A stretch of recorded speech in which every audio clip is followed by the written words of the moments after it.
Fala aí galera, tudo bem? Sou o professor de Educação Física e nutricionista Diego Freitas. Eu vou falar hoje sobre a grande mentira do século, né? Que é ensinada na faculdade de Medicina, na faculdade de Nutrição, nos cursos de especialização, na faculdade de Educação Física a gente também encontra essa mentira, que está diretamente relacionada com essa questão da pirâmide nutricional. Acho que todo mundo já deve ter visto essa figura da pirâmide nutricional, principalmente se você for estudante da área da saúde, né?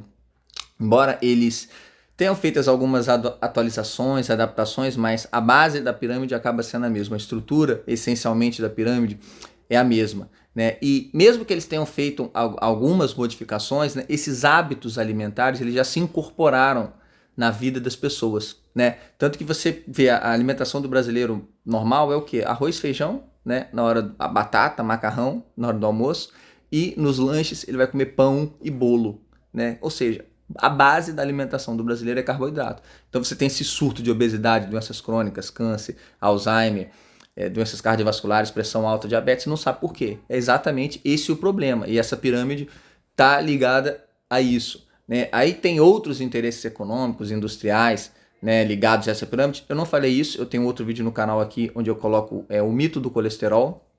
Foi até o vídeo anterior que eu fiz. Se quiser entender mais essa parte da onde surge essa pirâmide, né, os meandros ali, os estudos, vamos dizer assim, equivocados que justificaram essa pirâmide, você confere nesse vídeo. Nesse vídeo aqui eu não vou entrar nesse mérito político e econômico que influenciou essa formação dessa pirâmide. Eu vou explicar o porquê que ela está errada fisiologicamente, tá? Então você tem essa base da pirâmide que chega até 9 porções de carboidrato por dia. Aquilo que eu falei, aquele famoso comer de 3 em 3 horas, que é uma outra grande besteira. Principalmente se você comer carboidrato. Você quer morrer doente é comer carboidrato de 3 em 3 horas. Até porque o carboidrato, você fala assim, mas eu vou comer pouquinho. O carboidrato ele tende a ser compulsivo. É muito difícil você controlar a quantidade de carboidrato. Você pode controlar um dia, 2 dias, 3 dias, mas no médio e longo prazo é muito difícil. Ele tem essa característica de dar uma recompensa muito grande para o nosso cérebro, né? Ele tem uma característica de ser compulsivo e viciante, o açúcar, né? O carboidrato, para quem não sabe, ele se transforma em açúcar no sangue. Então isso gera uma recompensa muito grande para o nosso cérebro. É muito difícil você controlar, ficar comendo um pouquinho. A gente tende sempre a exagerar, é sempre no carboidrato. Beleza? Então essa indicação, que ela vai usar 9 porções de carboidrato na base e uma a duas de ovos ou carnes por dia, que é o alimento mais denso nutricional que vai dar saciedade, quer dizer, isso aí tornou a nossa população doente. Isso é muito claro. Essas recomendações elas começam na década de 60, na década de 70, né? E de lá para cá, o boom dessas doenças de obesidade é absurdo. Eu vou mostrar até um gráfico aqui mais para frente, para a gente ter uma noção. Mas tá, Diego, mas qual é o problema de eu comer carboidrato de 3 em 3 horas, né? O que acontece? O carboidrato, como eu falei, ele é digerido e entra no sangue como açúcar, né? Então, quer dizer, muita gente fala pra mim, ai, Diego, eu tô comendo esse produto aqui sem açúcar. Mas não interessa que é sem açúcar se tiver muito carboidrato. Esse carboidrato, ele vira açúcar no sangue de qualquer forma. É a mesma coisa de você dizer assim, Diego, eu não comi uma banana, eu comi uma penca de banana.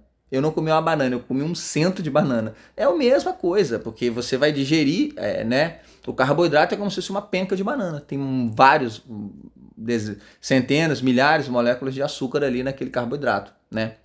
Então não muda muito. É lógico, se você come o açúcar já digerido, é mais rápido o processo. Mas se você come ele em excesso de carboidrato, no médio e longo prazo o efeito vai ser muito parecido, né? Então vamos lá. Pensando nessa base da alimentação brasileira, como eu falei, né? Arroz, feijão, pão, bolo, esse comer de 3 em 3 horas também, que já foi sugerido, imagina você comendo aqui carboidrato o tempo todo, né? E aí você eleva o seu açúcar no sangue o tempo todo. E esse gráfico aqui é de uma pessoa saudável, né? Porque o açúcar sobe e desce rapidinho aqui, né? Dá tempo de uma refeição para outra o açúcar subir. Só que o que acontece? O nosso corpo ele funciona muito por feedback. Por exemplo, você começa a fazer um exercício. Com o tempo, aquele exercício não te estimula mais. Você cria uma resistência àquele exercício, você tem que aumentar a carga ou trocar o exercício, né? Porque aquele exercício deixou de ser um estímulo. A mesma coisa vai acontecer aqui com essas subidas do açúcar o tempo todo. Para esse açúcar que sobe o tempo todo, ele faz a insulina ser liberada o tempo todo. O tempo todo, cargas elevadas de insulina sendo liberada, né? Mal a insulina baixou, ela já sobe de novo. E aí o que acontece? O corpo começa a criar uma resistência à insulina.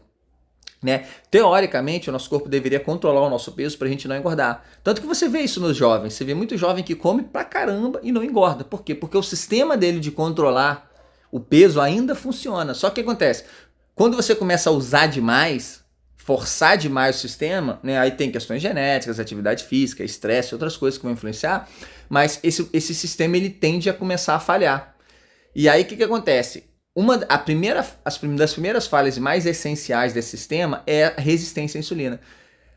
Como você usa demais essa insulina, ela está o tempo todo elevada no sangue, né? Aquele estímulo que você usa o tempo todo, chega uma hora que ele deixa de ser um estímulo. Mesma coisa que eu expliquei no exercício. O seu corpo começa a acostumar com aquela insulina alta o tempo todo, ele deixa de responder tão bem quando respondia no início.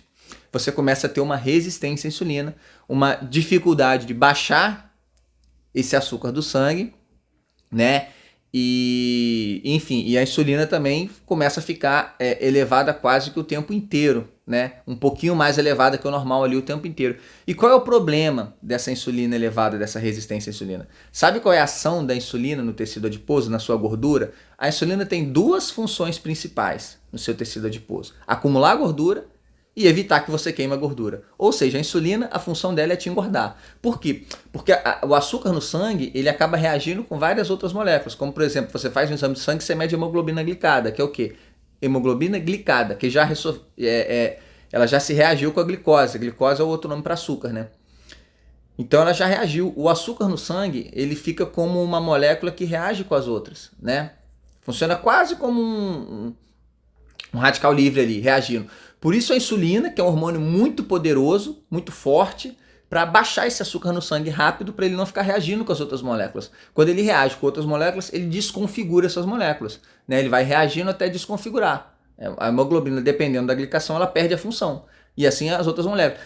Essa glicose pode, por exemplo, reagir com vaso sanguíneo e gerar uma arteriosclerose, que é o que acontece. E aí você vai ter problemas, né, cardiovasculares. Então, para baixar esse açúcar no sangue e não deixar ele ficar reagindo, a insulina tem uma ação muito poderosa, que é logo estocar esse açúcar em gordura, né? Esse açúcar ele vai sendo estocado em gordura. E ao mesmo tempo, ele também bloqueia o uso da gordura.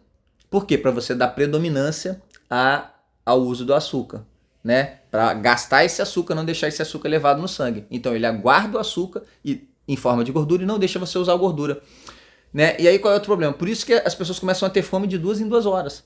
Não consegue fazer um jejum, não consegue fazer uma atividade física, às vezes sente hipoglicemia, sendo que ela está cheia de gordura no corpo. Por que uma pessoa cheia de gordura no corpo, e gordura é energia, não consegue usar essa gordura, né? Enquanto outras pessoas correm 20 km em jejum, sem problema nenhum, corre, faz atividade física. Por quê? Porque essa pessoa que não consegue, provavelmente ela já tem algum grau de resistência à insulina. A insulina alta na sua corrente sanguínea, ela vai fazer este bloqueio da queima de gordura, né? Você não consegue usar gordura, é como se o banco bloqueou o seu cartão, você não consegue usar o cartão. Então você vai ter que, sei lá, sacar o dinheiro, você vai ter que trabalhar para, né, gastar esse dinheiro. Quer dizer, é como se você fosse, se você tivesse uma tranca no seu armário, você só conseguisse guardar as coisas, não conseguir tirar. Você deu fome, você vai no mercado, compra e guarda. Come um pouquinho e guarda. Come um pouquinho e guarda. Aí você tá com fome, em vez de você buscar no armário, você vai sempre comprar mais e guardar. É esse o efeito da resistência à insulina. Por isso, ela é o gatilho para todas as doenças, né? Essas doenças crônicas que assolam a modernidade. Eu vou mostrar aqui. Então, tudo começa. Consumo excessivo de carboidrato. No médio para longo prazo, tá? Lógico, isso não é imediato. Mais estresse, mais inatividade física, outros fatores vão contribuir, má alimentação, industrializados, enfim, a qualidade desse carboidrato, lógico que vai influenciar, né? Mas é uma tendência de médio e longo prazo você gerar excesso de liberação de insulina, resistência à insulina. Quando você começa a ter resistência à insulina, o açúcar no sangue ele não baixa, nem você liberando mais insulina, você começa a ter um excesso de açúcar no sangue. Esse excesso de açúcar no sangue também faz você aumentar a pressão arterial, porque um dos efeitos da insulina é reter sódio para aumentar o volume do sangue ali, para você evitar que esse excesso de açúcar no sangue reaja com outras moléculas. É um efeito que o organismo está tentando se defender desse excesso de açúcar. A pressão alta já é uma tentativa de defesa, embora vá estragar outras coisas, mas ele precisa diminuir os efeitos desse açúcar no sangue, né? Então ele aumenta a pressão, aumenta o volume vascular, o volume, retém sódio ali para aumentar esse volume. Além disso, a insulina também enrijece os capilares, né, os vasos sanguíneos. E toda essa bagunça ali, né, como eu falei, esse excesso de açúcar no sangue que age como um radical livre, ele está desconfigurando um monte de molécula ali, lesionando essas moléculas, como por exemplo a hemoglobina. Você precisa da ação do seu sistema imunológico, né? E aí ele começa a agir em vários lugares, é o que a gente chama de inflamação também, né? O que começa lá no excesso de carboidrato, culmina nesse estresse oxidativo, é um ambiente de estresse oxidativo e inflamação. E isso aí é uma bomba relógio, né, que vai estourar em uma série de doenças, né? Todas essas doenças crônicas, elas começam no excesso de carboidrato, né, culminam nesse estresse oxidativo e inflamação, estado inflamatório, né? E aí é só uma questão de tempo, elas vão culminando em diversas outras doenças. A pressão alta, como eu já falei, é uma delas.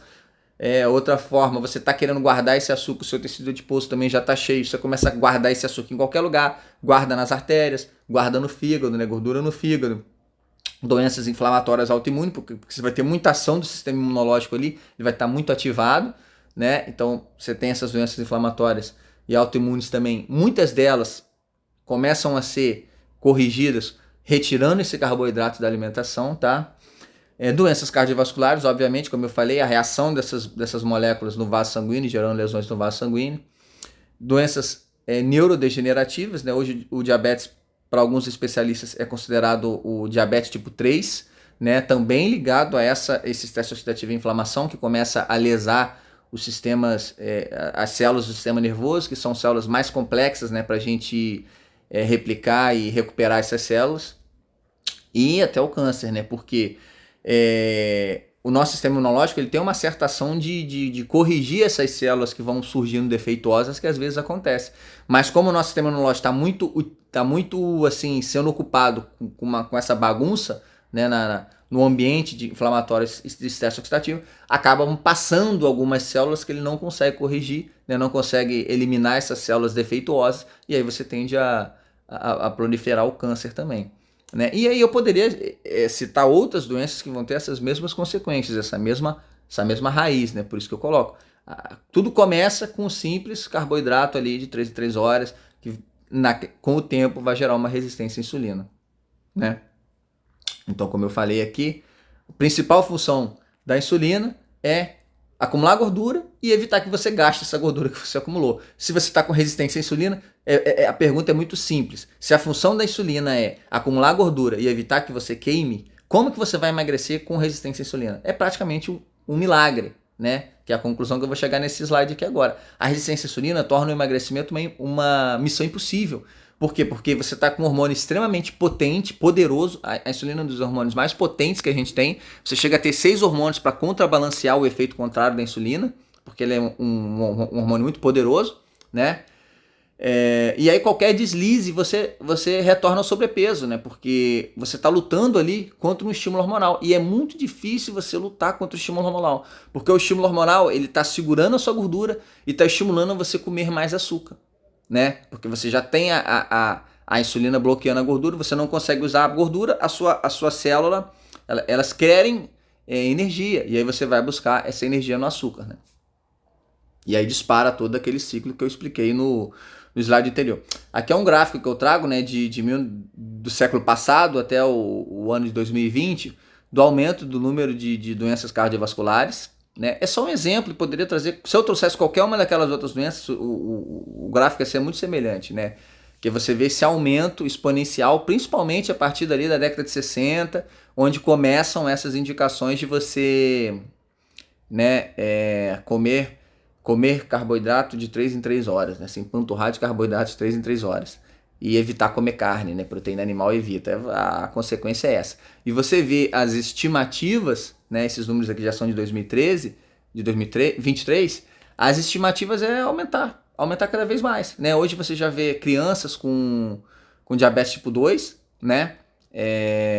Enfim, a tendência é piorar, é daí para pior. Se não houver uma modificação mais drástica, mais brusca, né? Que aí é o que eu explico nessa série low carb. Eu também tenho o vídeo 1, o vídeo 2 aí sobre a low carb, a gente diminuir um pouco essa quantidade de carboidrato, aumentar um pouco as proteínas, que tem uma densidade nutricional maior, você fica saciado mais rápido, né?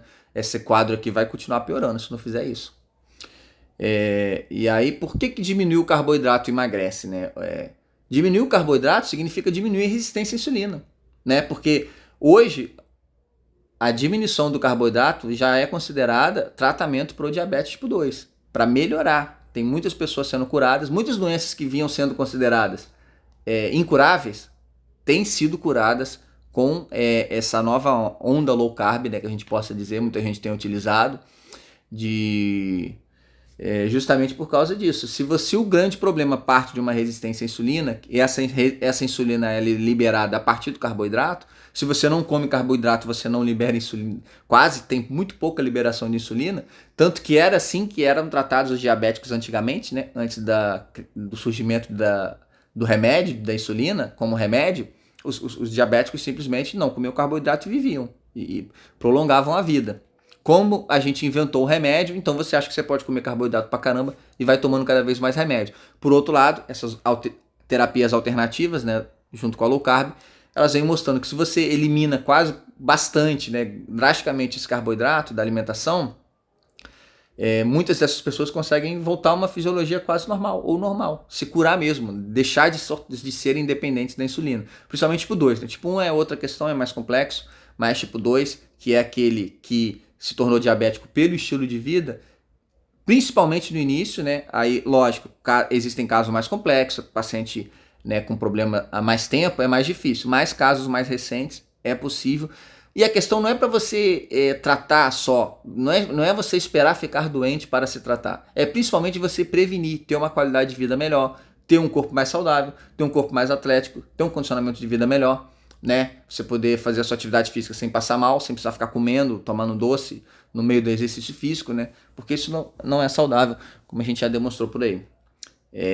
Então são 3 ações principalmente. Primeiro, a redução dessa resistência à insulina e desbloqueio do tecido adiposo, né? Com a insulina elevada, você simplesmente bloqueia a utilização da gordura do seu tecido adiposo. Se você baixou a insulina, é como se você abrisse, destrancasse o armário. E agora você tem capacidade maior de começar a utilizar aquela gordura e queimar aquela gordura, utilizando, né? Aí eu trago um artigo de referência.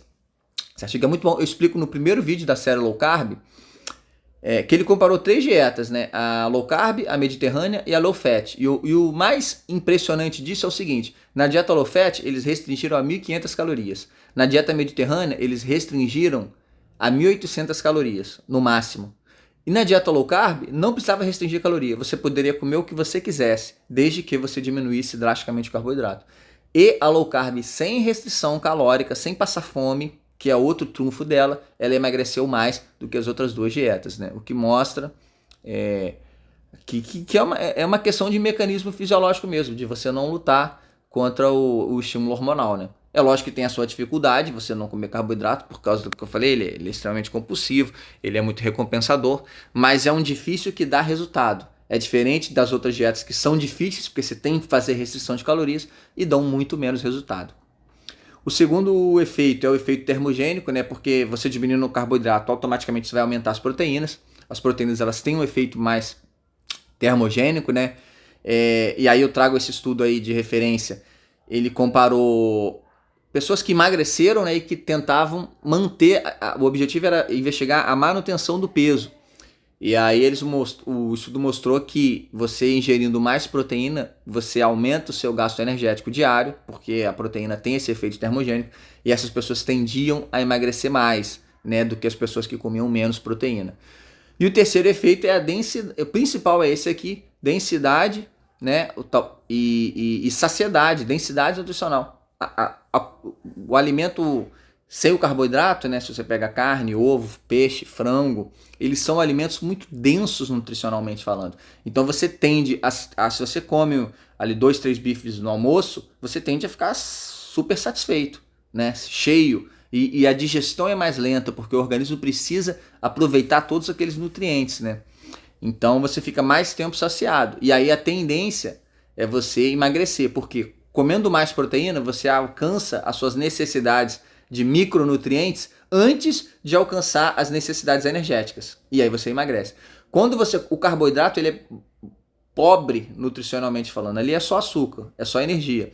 Então você tem que comer muito carboidrato para ficar satisfeito a nível de micronutrientes. Por isso que você é compulsivo, precisa comer muito carboidrato e ainda assim você não alcança os nutrientes necessários, né, para te dar saciedade e para ficar bem nutrido. Por isso que você tem esse fenômeno de pessoas obesas e desnutridas. Por quê? Porque come muito carboidrato. Carboidrato não tem nutriente, é só energia. Aquilo ali vai tudo virar gordura. Ao contrário, se você fizer uma alimentação com mais proteína animal, com mais ovos, com mais frango, com mais peixe, a tendência é você alcançar essa necessidade nutricional muito antes de você engordar. Você tende a emagrecer e ter um corpo muito mais atlético. Porque a proteína, ela estimula a síntese de proteína muscular. Você aumenta a massa muscular, né? Bom, pessoal, então era isso que eu queria passar para vocês. Tem aí um pouco do meu currículo, da minha formação, tá?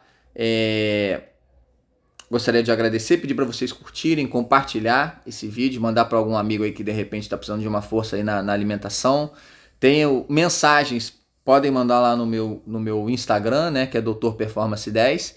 E se precisarem aí quiserem me convidar também para palestras, eventos, mentorias, né, atendimento online, enfim, é só mandar mensagem lá no Instagram. Eu costumo olhar com mais rapidez, né, o Instagram. Pode mandar mensagem aqui no YouTube também, comentário, de repente pediu, algumas pessoas mandam, pedem o meu e-mail, enfim. Fico aberto aí para alguma dúvida, alguma sugestão de próximos vídeos. Beleza, galera? Um abraço e até a próxima.